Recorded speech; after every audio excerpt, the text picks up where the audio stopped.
देखो कितना सुंदर ये सूत्र है।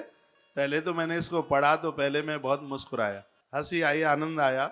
इसमें भगवान से प्रार्थना की गई, कहा हे भगवान हमारे यहाँ श्रेष्ठ गौओं की और घोड़ों की कमी न रहे, ये खूब बढ़े।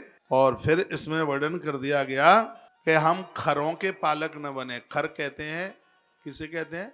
DONKEY, donkey. इसमें कहा गया कि हम खर न बने, खर न पाले।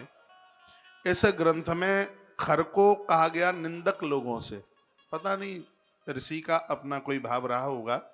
समय इंद्र गर्दभम मृडः नुवंतम पापया अमुया आ तु न इंद्र संशयम गोसु अश्वेसु सुबेसु सहस्रेसु तुभ्य मगः। इसमें वर्णन है कि जो खर कोई अपराध करके ही वो खर बना है।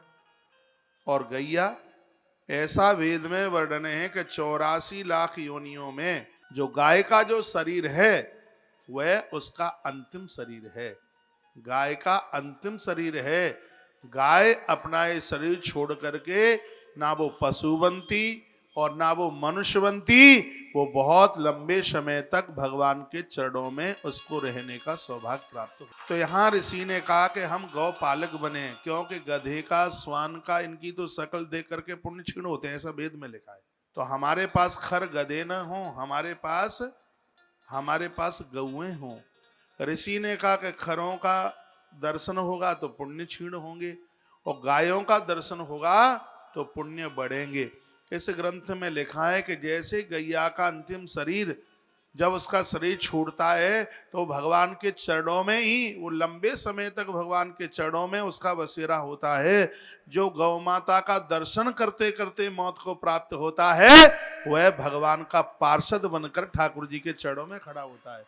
इसलिए ऋषि ने क्या कहा सुनिए, स्पष्ट लिखा है समः इंद्रः गर्दभः मृणः। हे भगवान, यदि गधे का दर्शन करते करते हम मर गए तो आगे हो सकता है हमें खरी बनना पड़ेगा। उसके वो देखने से पुण्य क्षीण होते हैं। ये कथा सुनकर के आपको भी कुछ आश्चर्य सा लग रहा है, लेकिन ये बात स्पष्ट है। श्वान है, खर है, इनको पालने से, इनको रखने से बताया गया है कि पुण्य क्षीण होते हैं।